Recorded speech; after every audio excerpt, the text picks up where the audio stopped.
पैसा, पावर और पॉलिटिक्स अब पुरानी बात। अब भारत में चुनाव जीतने के लिए चुनावी कंपनियों की एंट्री। विदेशों के बाद अब भारत में सक्रिय हुई चुनावी कंपनियां। जानिए कैसे करती हैं काम। चुनावी रणनीतिकार प्राइवेट लिमिटेड। नमस्कार, एनएमएफ न्यूज देख रहे हैं आप। आपके साथ मैं हूं नवीन। 2015 में हॉलीवुड में एक फिल्म आई थी। फिल्म का नाम था our brand is crisis. David Gordon Green ने इस फिल्म को डायरेक्ट किया था और उस फिल्म में एक ऐसी कंपनी की कहानी दिखाई गई थी जिसके बारे में खुलकर कभी किसी देश ने कोई बात नहीं की। इस फिल्म ने खूब सुर्खियां बटोरी थी। फिल्म में कुछ प्राइवेट चुनावी रणनीतिकार दिखाए गए थे जो अलग अलग देशों के चुनावों को प्रभावित करने, उनके कस्टमर यानी कि वो पार्टी जो चुनाव जीतने के लिए उन्हें मोटी रकम अदा करती थी, उनके लिए स्ट्रेटेजी बनाते, सर्वे करते और चुनाव का रुख पलटने का काम करते थे। फिल्म में कुछ रणनीतियां इतनी खतरनाक थी जिन पर काफी सवाल भी खड़े हुए। जैसे चुनाव के लिए ये कंपनियां किसी भी हद तक जा सकती हैं। उनकी स्ट्रेटेजी में विरोधियों की मानहानि से लेकर हत्याओं तक का फिल्मांकन किया गया था। इस फिल्म ने पैसे से ज्यादा बहस बटोरी थी और उसके बाद इस बात का भी खुलासा हुआ कि किस तरह से चुनावों में जीतने के लिए राजनीतिक पार्टियां इन कंपनियों का सहारा लेती हैं। विदेशों, खासकर अमेरिका और पूरे यूरोप में इस तरह की कंपनियों का कल्चर तो पुराना है, लेकिन आज ये कंपनियां भारत में भी अपना बड़ा बाजार बना चुकी हैं। इनमें कुछ विदेशी खिलाड़ी हैं तो ऐसे ही देसी रणनीतिकार भी अब इसमें जगह बना चुके हैं। आज इसी खबर में हम आपको बताएंगे कौन सी है वो प्राइवेट कंपनियां जिसके दम पर कर्नाटक में कांग्रेस ने मोदी शाह की जोड़ी को मात दी है। साथ ही हम आपको ये भी बताएंगे कि भारत में इस वक्त कौन कौन सी चुनावी कंपनियां मौजूद हैं। सबसे पहले किस चुनाव में चुनावी कंपनी के इस्तेमाल की खबर सामने आई थी, ये भी आपको बताएंगे। और साथ ही ये भी बताएंगे कि आने वाले 2024 चुनाव में कौन सी पार्टी किस कंपनी पर दाव आजमाने जा रही।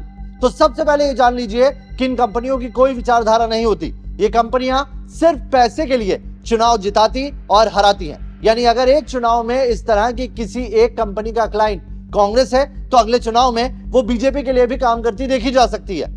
भारत में अब तक आपने इस तरह की रणनीति बनाने के लिए सिर्फ प्रशांत किशोर का नाम सुना होगा, जो कभी बीजेपी, कभी सपा, कभी जेडीयू के लिए काम कर चुके हैं। लेकिन अब प्रशांत किशोर या उनकी कंपनी आईपैक अकेली नहीं है। इस मार्केट में अब कई सारी देसी विदेशी धुरंधर उतर चुके हैं।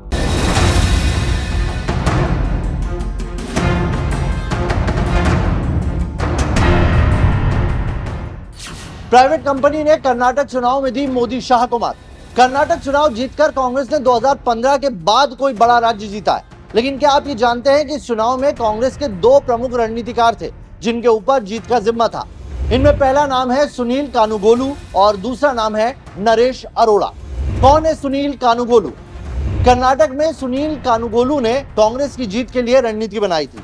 सुनील कानुगोलू कभी प्रशांत किशोर के साथी रहे हैं, लेकिन बाद में इन्होंने खुद की टीम और कंपनी बनाई और उसके बाद कर्नाटक चुनाव में उन्हें कांग्रेस का कैंपेन मिला। उन्हें कर्नाटक का पीके भी कहा जाता है। कांग्रेस का पे सीएम कैंपेन उन्हीं का डिजाइन किया हुआ था। उन्होंने चुनाव के कई वक्त पहले से कई तरह के सर्वे अपनी कंपनी से कराए और उसके बाद पूरा कैंपेन डिजाइन किया। चुनाव के पहले कर्नाटक के कई कॉन्ट्रैक्टर्स ने पीएम मोदी को चिट्ठी लिखी और कहा कि राज्य सरकार किसी भी काम के लिए 40% हिस्सा मांगती है। उन्होंने उस वक्त के सीएम पर सीधे सीधे आरोप लगाए। ये सब उसी कैंपेन का हिस्सा था। इस खबर ने बहुत ज्यादा मीडिया की सुर्खियां बटोरी थी और इस पर बीजेपी की बड़ी किरकिरी हुई थी। कांग्रेस के सारे स्टार कैंपेनर्स ने अपने भाषणों में भी इसका जिक्र बार बार किया। यही नहीं, लोकल मीडिया में पे सीएम को लेकर कई खबरें भी कराई गई। इस कैंपेन का लोगों पर कितना असर हुआ, इसका सर्वे भी इस कंपनी ने बार बार कराया और उसके आधार से अपनी रणनीति में बदलाव भी किए। और ऐसे सुनील कानुगोलू ने पूरे चुनाव का रुख पलटा और कांग्रेस को जीत दिलाई।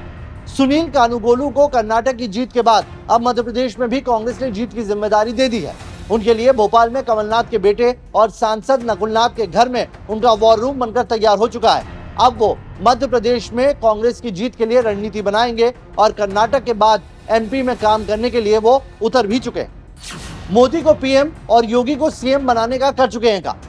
जैसा कि आपको पहले ही बताया, इन कंपनियों की कोई विचारधारा नहीं होती। जो इन्हें पैसा देता है या उन्हीं के लिए काम करते हैं। कर्नाटक में कांग्रेस के लिए काम करने से पहले वो बीजेपी के लिए काम कर चुके हैं। सुनील कानुगोलू 2014 में जब पूरे देश में मोदी को पीएम बनाने की मांग उठी, तब प्रशांत किशोर की कंपनी आईपैक के पास वो पूरा काम था और उसकी पूरी रणनीति सुनील कानुगोलू ने ही बनाई थी। वो उस कैंपेन को लीड कर रहे थे। यही नहीं, यूपी में 30 साल बाद बीजेपी की सरकार बनाने और योगी आदित्यनाथ को सीएम बनाने की रणनीति भी सुनील कानूगोलू ने ही बनाई। कौन है डिजाइन बॉक्स के नरेश अरोड़ा? कर्नाटक चुनाव में सुनील कानूगोलू के बाद जो दूसरा नाम सामने आता है वो रणनीतिकार का नाम है डिजाइन बॉक्स के निदेशक नरेश अरोड़ा का। नरेश अरोड़ा की कंपनी डिजाइन बॉक्स ने कर्नाटक में कांग्रेस के लिए माहौल बनाने, वहां खबरों में तत्कालीन बीजेपी सरकार के खिलाफ, उनकी योजनाओं के खिलाफ कांग्रेस को उतरने के लिए कहा। नंदिनी और अमूल दूध का जो प्रकरण था या फिर मैनिफेस्टो में बजरंग दल का मुद्दा ऐन वक्त पर ऐड करना था, वो नरेश अरोड़ा का ही आइडिया था। कब किस इलाके में किस भाषा में जनता को संबोधित करना है उसका ध्यान उन्हीं ने रखा। नरेश अरोड़ा को कर्नाटक जीत के बाद अब कांग्रेस ने राजस्थान की जिम्मेदारी दे डाली है। वो करीब 3 महीने पहले सीएम गहलोत की बजट की ब्रांडिंग भी कर चुके हैं। उनकी कंपनी डिजाइन बॉक्स ने ही राजस्थान सरकार के बजट की थीम बचत, राहत और बढ़त को तैयार किया था। गहलोत का महंगाई राहत कैंपेन का आयोजन उन्हीं का था, जिसने खासी सुर्खियां बटोरी। एक मीडिया ग्रुप से बातचीत में नरेश ने आगामी राजस्थान चुनाव में काम करने की पुष्टि भी कर दी है। कर्नाटक की जीत से हम सभी लोग उत्साहित हैं। फिलहाल हम दिल्ली में पार्टी के साथ विभिन्न स्तरों पर बातचीत कर रहे हैं। हम राजस्थान में भी रणनीतिक सलाहकार हैं। सरकार के साथ मिलकर हम काम कर रहे हैं। कर्नाटक में कांग्रेस को जो सफलता मिली है वैसे ही राजस्थान में भी दोहराने का हमारा प्रयास। पहली बार किस एजेंसी ने भारत में किया काम? भारत में इस तरह से किसी चुनावी एजेंसी या कंपनी के चुनाव मैदान में उतरने का इतिहास देखें तो सबसे पहले इन्हें गुजरात बीजेपी लेकर आई थी। गुजरात के 2012 के विधानसभा चुनाव के बाद नरेंद्र मोदी को पीएम के रूप में देखा जाने लगा। इस दौरान गुजरात मॉडल का प्रचार प्रसार बहुत तेजी से हुआ।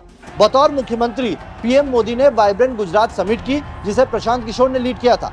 जिसके बाद उनको पीएम बनाने के लिए चलाया गया कैंपेन भी प्रशांत किशोर ने ही किया और ऐसे किसी प्राइवेट कंपनी की भारतीय चुनाव में ये पहली एंट्री थी। इस वक्त सुनील कानूगोलू ने पीके के साथ वो कैंपेन संभाला था। 2014 के लोकसभा चुनाव में सिर्फ प्रशांत किशोर की आईपैक ही नहीं, एक अमेरिकी कंपनी ने भी काम किया था, जो उस वक्त प्रशांत किशोर के अलावा बीजेपी के लिए काम कर रही थी, जिसने देश ही नहीं विदेशी मूल के भारतीयों में भी नरेंद्र मोदी की एक्सेप्टेबिलिटी बढ़ाई थी। अब खबर यह भी है कि इसी अमेरिकी कंपनी को कांग्रेस ने 2024 चुनावों के लिए हायर कर लिया। क्यों गायब हो गए प्रशांत किशोर? प्रशांत किशोर को भारत का इस तरह से पहला प्राइवेट चुनावी रणनीतिकार माना जाता है। वो पीएम नरेंद्र मोदी की ही खोज थे, लेकिन बाद में वो सपा, टीएमसी, टीआरएस और जेडीयू के लिए काम करने लगे। आज वो अगले बिहार चुनाव के लिए खुद की पार्टी खड़ी करने पर विचार कर रहे हैं। वक्त के साथ पीके की राजनीतिक महत्वाकांक्षा जहां बढ़ती गई, वहीं कई चुनावों में उनके डबल क्रॉस करने के भी आरोप उन पर लगे।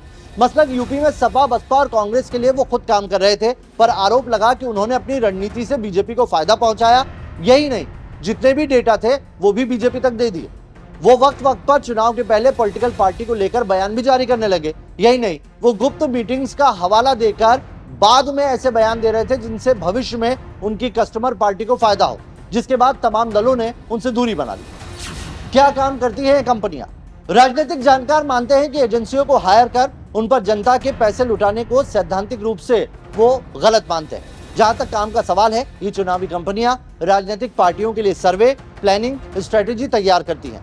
ये अलग अलग सर्वे के आधार पर अपनी पार्टी के नेताओं के भाषण बनाते हैं। उन्हें ये बताते हैं कि कौन से मुद्दे उठाने हैं, कौन सी पॉलिसी को मीडिया में जगह दी जानी चाहिए, किस विपक्षी नेता को सोशल मीडिया पर किस मुद्दे पर ट्रोल किया जाए। यही नहीं, ये सोशल मीडिया को भी मैनेज करते हैं, मैनिफेस्टो बनाते हैं। जनता के बीच नेता की कैसी छवि जाए उसका भी निर्धारण यही कंपनियां करती है। यानी अब मार्केट की ताकतें तय करती है कि किस राजनीतिक पार्टी या राजनेता को क्या, कैसे और कब कोई फैसला करना है।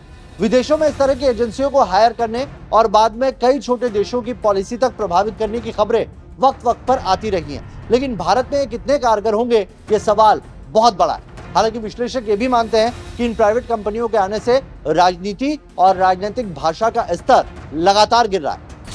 कमजोर पार्टी को जिताकर मोटी कमाई। बिजनेस का नियम है, कुछ अचंभा करेंगे तो आप मार्केट लीडर बनेंगे। जैसे चुनावों में सट्टे का भाव जीतने वाली पार्टी का कम और हारने वाली का ज्यादा होता है, ठीक उसी तरह ये कंपनियां भी चुनाव में बड़ा उलटफेर करने की कोशिश करते हैं। जो हारने वाला हो, अगर उसे जिता दिया जाए तो सोचिए मार्केट में आपका भाव, आपकी वैल्यू कितनी बढ़ जाएगी। और यही वजह है कि ये हारते घोड़े पर दांव खेलते हैं और उनसे मुंहमांगा पैसा लेते हैं। यही नहीं, उनके दम पर ये अपना पोर्टफोलियो तो स्ट्रॉन्ग करते ही हैं, आने वाले चुनाव में नई पार्टियों से ज्यादा पैसे भी वसूलते हैं। आपको ये स्टोरी कैसी लगी हमें कमेंट करके जरूर बताइएगा।